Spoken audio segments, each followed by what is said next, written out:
When deciding who to interview, it would be an excellent idea to get somebody who is an expert in a particular field and can speak with authority on that topic.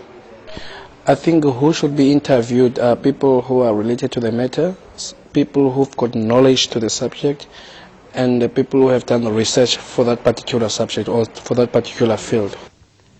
Yes, very good points that were raised there. But I'd just like to mention something in relation to the expert.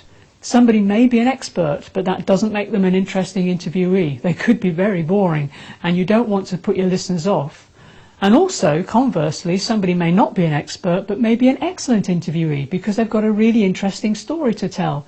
It doesn't necessarily mean that you're only interesting if you have all the education and the facts and the figures.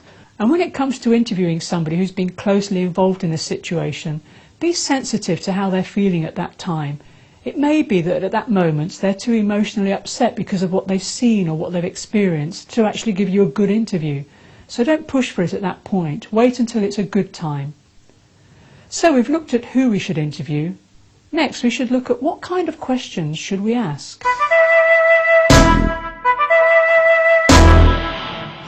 In an interview, the presenter should ask open questions that will provide full answers.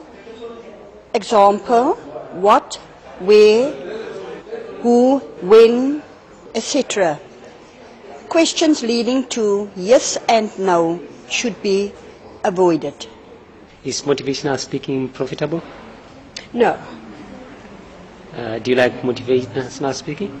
Yes, I do. Do people enjoy it?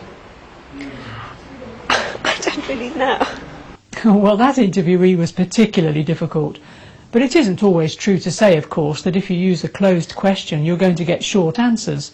Often interviewees will give you nice long answers, even though you've asked a very closed question. But generally speaking, go for the open question. And if you do ask a closed question, try and follow it up with an open one, which will draw them out more. And the best open question you can ask is always the question why, because the question why gets to the heart of the matter. It gets them to explain why they did something, the emotions within them that made them do whatever it was they did or say whatever it was they said.